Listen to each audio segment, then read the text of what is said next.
joined by local singer-songwriter and artist Jack Browning. I've been playing his track Kerosene on the show since its release, and he's a fantastic live performer, very talented, and he's joining me now. Hello, Jack. How you doing, Michelle? Hey. Hey, I'm so excited because I first met you probably must have been about 5 years ago. I actually think it was 7. Was it 7? My God. Yeah, it was. I was just talking to my other half about it. It was one of the electric jam nights, wasn't it? It was like the first one I did, I think. Yeah, that was at the basement, and I think actually you were painting Paolo. I've not seen him for a while, but Paolo Moreno, who is a fantastic singer-songwriter based in Chelmsford as well. While he was singing, you were doing a portrait of him. Yeah, that was it. And that was 2016. Yeah. No. Yeah, it's crazy. How old are you now, Jack? 25. Yeah, now. Yeah, you still see. I knew you're really young. You're I'm like still a sprog, but not as sproggy as I was at 18. Yeah, that's for sure. So Jack, first off, congratulations on Kerosene. It is a fantastic track, and I've been playing it on the show, and I know you've had lots of success, and we will hear it at the end of the interview. So with you, what came first? Were you a singer, or did you start with a guitar, or was it the art, or did it all kind of happen for you at once? So I mean, I was always artistic and stuff like that. You know, as a kid, I was always drawing and sketching. But kind of picked up guitar properly for the long run about 13. And I refused to sing. I hated singing. I still really struggle with it, you know, like singing publicly and listening to my own voice and stuff. But yeah, I'd always play guitar, but I'd never sing. And it was only sort of 2018 really. A buddy of mine, John, who's still a very good friend, and he's really kind of helped drive the project. Sort of phoned me up one morning and was like, "I've booked us a studio tonight. We're going to cut a video." And I was like, "Cool, who's singing?" He was like, "You are." And I said, "Oh, well, I mean, I'm sure I can find someone, you know, like better to do it." And he was like, "Well, you're not going to let everyone down, are you?" You know, it was like a loaded thing. He totally knew what he was doing. Yeah. And yeah, I've just sort of been a reluctant singer ever since, really. But you've got a great voice. I mean, and was it just being shy that kind of being, or just lack of confidence? Yeah, total lack of confidence, and I'm still kind of handling that, you know, like I remember really early on in the recording process for the record that's coming out. You know, I really struggled to listen to like playbacks and hear myself in the monitors, you know. So I don't know if that ever I mean, it's definitely got easier than it was when I started, for sure. And it's weird, I've kind of like detached when I hear the album now. Sort of it sounds like it's Jack Browning and not like me, you know. So yeah, just trying to come up with ways of like dealing with it really, you know. But I don't know if it will ever get sort of totally comfortable, you know. Do you think because you are an artist, when I say an artist, your artwork is incredible and it's portraits. I don't know what other artwork you do, and I've only ever seen your portraits, which I can't really describe because you've got a technique of how because I'm not up in the art world, but you've got a fantastic technique that you use. I don't know how to describe it. Do you want to describe it to people? Yeah, I mean, I just color in. That's what I say to people. No, come But on. no, That makes it sound terrible. Oh, you've got to see his artwork. It is awesome. yeah, no, I do. You know, like a lot of portraits. I try and capture as best I can, like kind of what makes these people I'm painting kind of, you know, important to me or kind of interesting to me. You know, so I either do like these little headshots or I'll do kind of full figure, kind of figurative portraits. But yeah, still coming to grips with that and trying some new things as well, you know, like some landscape as well, because that's never been something I've been particularly bothered with until now. But yeah, just oil paintings mainly. And did you go to art school to do this, or is this was it a natural talent you've had that's been developed, or? Well, I mean, as I said, I was always sketching and stuff as a kid, but it wasn't really like a natural talent. I'm not like naturally gifted with art. And then through kind of, I remember at sixth form actually, I had 3 really amazing teachers. This was 2014 to 2016, just before I met you for the first time. I had these 3 teachers that just completely, you know, nurtured what they could see I was kind of good at that point. And like were pushing me to try painting and kind of get more adventurous and stuff. So I do really owe a ton to them. Yeah. Yeah, Dan, Laura, and Tim. Yeah, I'm still friends with them, which is really sweet. So You're they so always humble. You're so humble. not at all. Like it's like yeah, I wouldn't say I'm like kind of self-taught Mm, in that sense. I did go to uni, but by that point I was kind of already pretty established in what I wanted to do. So it was kind of more for the social aspect of it rather than like learning. There wasn't a ton of like learning going on. It was more kind of just a space where you could experiment with some things, and kind of meet other like-minded artists. So it was good in its own right. But yeah, I'd sort of owe a lot to those three guys. Do you think that that maybe is why when you first started off, because obviously being a portrait artist is quite a lonely thing and you're on your own and you're create, is that probably why do you think that might have affected your singing, as in you felt you didn't want to share that because it's two different creative processes and they are very different. One of them would be more solitary, really, if you think about doing artwork than performing. Yeah, I mean they're different in a lot of ways, but I mean I was always performing in bands and stuff anyway. And even once I'd started singing, like I was touring in a couple bands and we were like opening for Jeff Beck and Joss Stone and people like that and playing to like, you know, in a couple cases like 10,000 people. And that didn't faze me at all, playing guitar or playing bass or whatever it was. Um, but it was just the singing thing. I think because it's so vulnerable when you sing. And obviously, painting is super solitary, but then also you're still laying yourself out on the line when you post it publicly, and you have to kind of be open to, there's always that one dude in the comments and stuff, like, especially if you're trying to capture a likeness of someone that's well known. Yeah. So I think there's a lot of similarities. There are differences too, but I think they're more similar than you might think, Mm. for sure. With I always ask creative people this, and you've got two strengths. You've got your artwork and your amazing singing, songwriting. Do you ever feel that you get I mean, you get inspiration, but do you ever feel that inspiration sometimes comes through you onto the page? So it's a bit more spiritual, or you don't. Some people do, some people don't. I don't know. I've never found it like easy to kind of. I've always felt like I've had to work to write a song or something like that. So I don't know if it's ever the song itself has ever come through like that, but there's definitely been like things that have inspired me. Yeah, be it like something that's happened to me, something that's happened to a friend, someone I know. And I'll kind of get like the whole goosebumps thing, when you think about how it could turn into a song maybe, or how you could kind of explore it with a painting. So that's probably like the kind of spiritual aspect of that.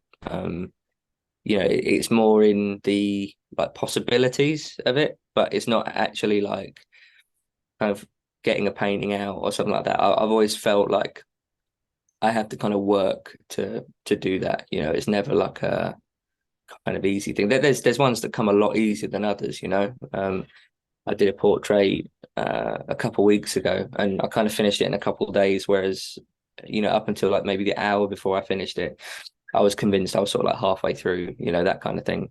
So there's little instances like that, but yeah, it definitely feels like work sometimes. I'm definitely not a natural songwriter either. Yeah. Yeah. But you do actually sit down and do you get lyrics come into your head, or you start strumming on the guitar and then, or does it work differently every time you write something? It's really weird. Like it's like I either get kind of ideas on the guitar or lyric ideas, but never like together. So my songbook must look like absolute ramblings. Because in the front there's like finished songs, and in the back there's just like scrawls of like these little lines or little ideas I'll think of while I'm sort of going about my day or traveling or something. And then a lot of the album was a case of sort of thinking, right, what do I have? What might fit this piece of guitar playing that I've come up with, and I'll just record it all into my phone. But a lot of times it's completely separate, and sort of like jamming them together and seeing what fits. It's really not like a beautiful, delicate science or anything. It's yeah, it it can be quite clumsy, With Kerosene, you were really surprised that it's done so well, because a lot of people release music, and I say this analogy every time. It's like getting a paper plane, you throw it in the air, you go, yeah, I've released a song, and then it goes straight on the floor and a dog eats it. And that's what happens for a lot of independent musicians, that you go, yeah, and then you're like, oh, because you have to do all the work behind the scenes, which Yeah. I think people sometimes appreciate. If you've got a label, the label would have taken care of everything. Now people are independent, you've got to do every single thing, haven't you? So it's not just Yeah. a musician.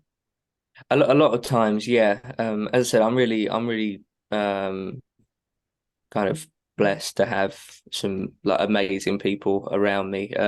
It's kind of cool because Kerosene and then kind of as a result, the album has just come about by just having some really cool people kind of believe in what I'm doing and wanting to be a part of it. So, all the artwork's done in-house, like by me and my missus. She's a graphic designer, so I do the monkey work and she does the clever bit, kind of, turning it into something usable. And then we've got my buddy Rob, who's sort of become like a bit of a manager, and he's kind of the one who, got the idea of the record started, and some like the musicians, they're all friends of mine, buddies, recommended by friends, there's really kind of like this cool DIY aspect tied up into it, but we're really happy with like the production, like the quality of it.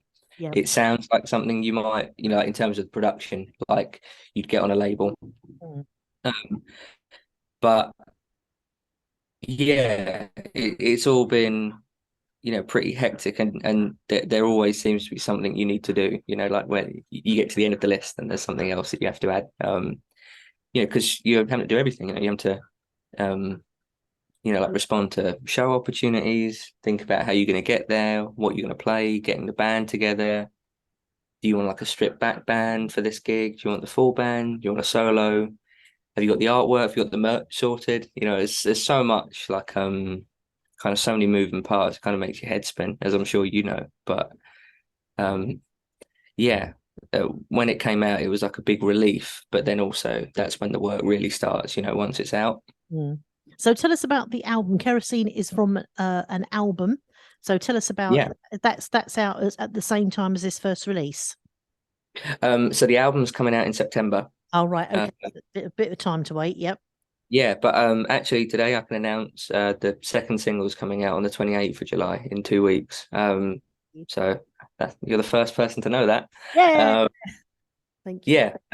So that's called The Family Guns, and that's the second single. And then we've got 2 more singles after that, and then the album comes out at the end of September. And are you be touring this? Are you in, because you've obviously traveled as well, because you go over to America quite a bit, don't you? I don't know. I thought you went not to America. Not America. Where have you been? Because I've been looking at travels. The Netherlands.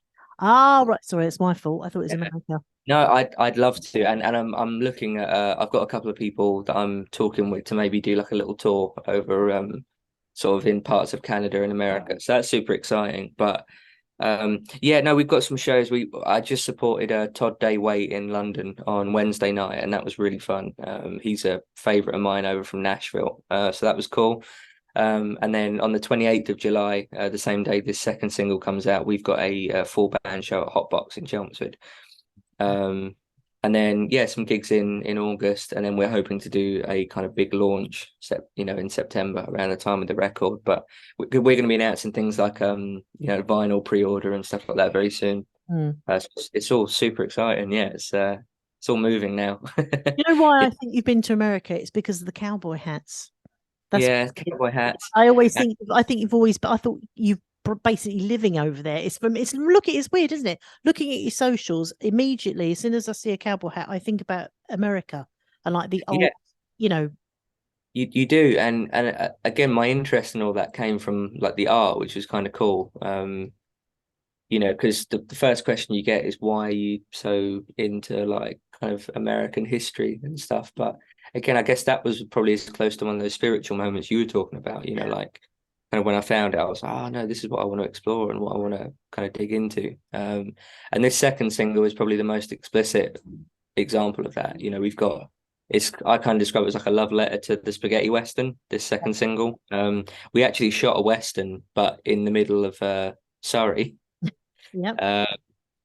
Which is super cool. So I can't wait for that to drop. But yeah, it's really West. You know, it's got like a mariachi kind of Tex-Mex kind of vibe. I'm really excited about it. So yeah, that comes out 2 weeks today. Mm. And And have you been called an old soul in a young person's body before, Jack?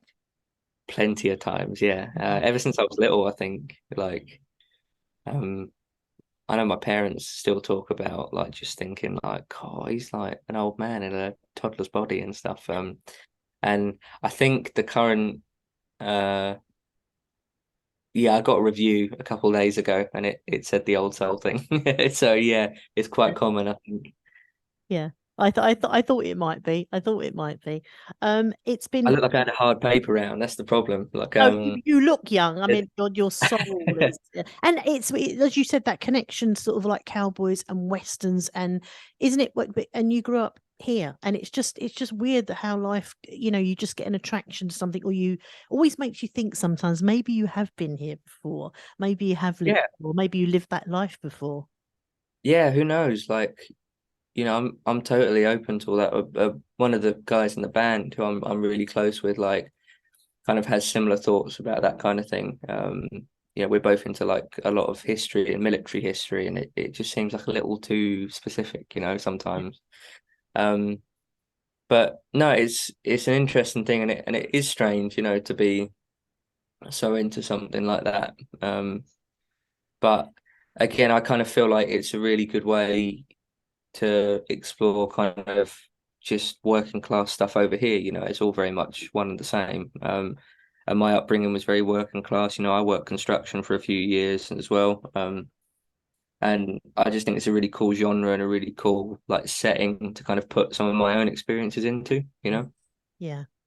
So, Kerosene, tell us about the track because we're going to end the interview with Kerosene. Tell us how it all came about.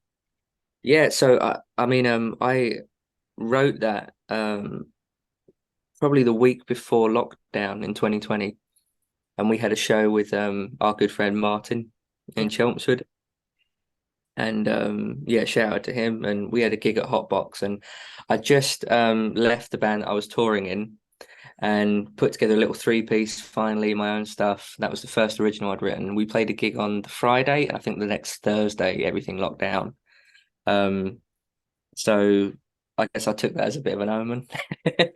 Um, and I didn't write another song for like 2.5 years.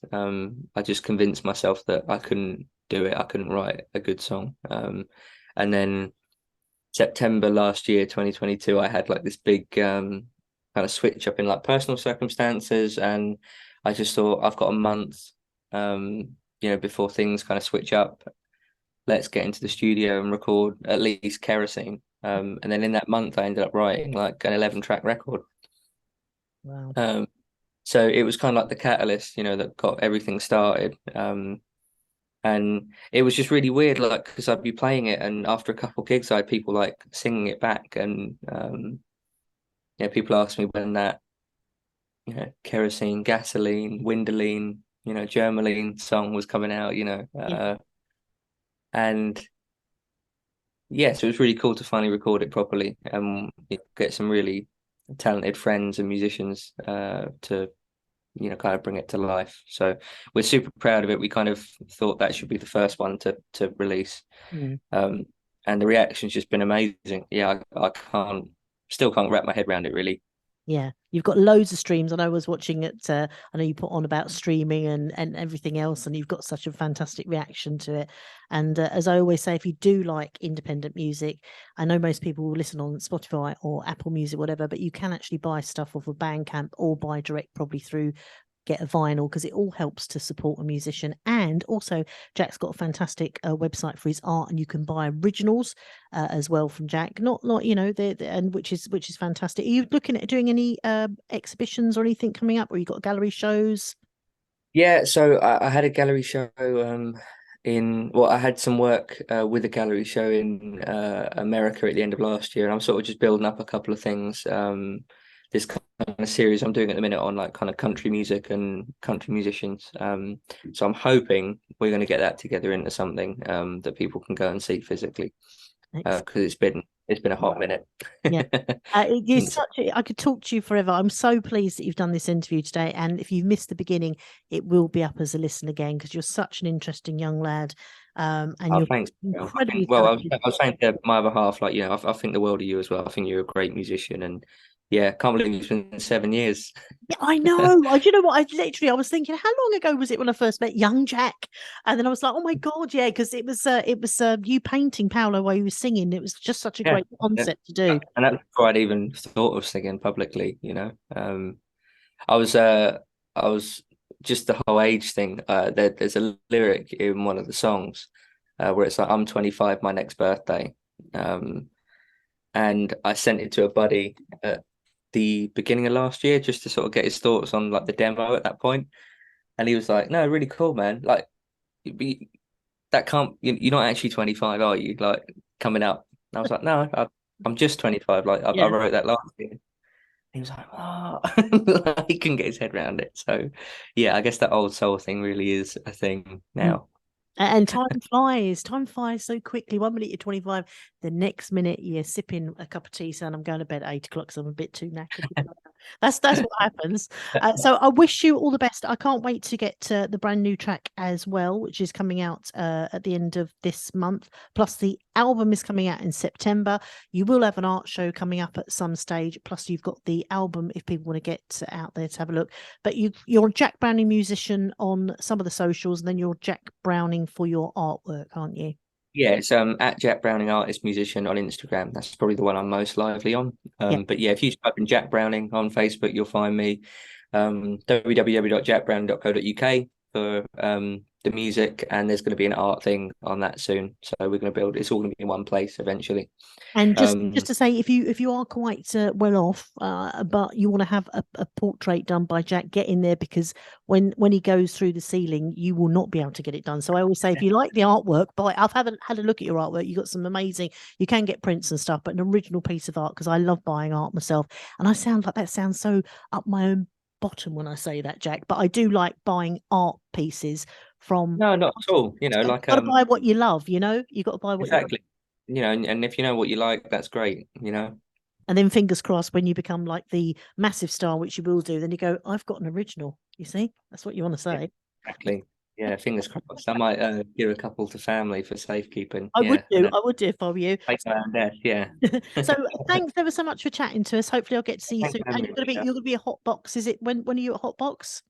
2 weeks today, the same day the second single comes out. So Friday, the 28th of July. I'm there with the full band, and we've got Rashina Hagen and Savannah Gardner supporting.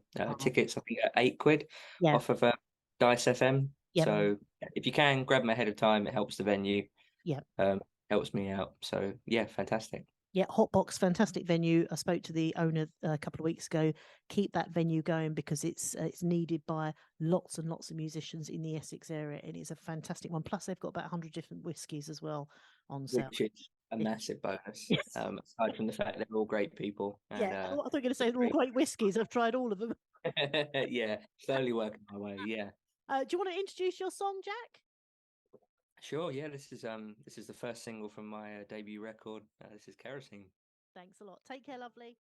Ciao.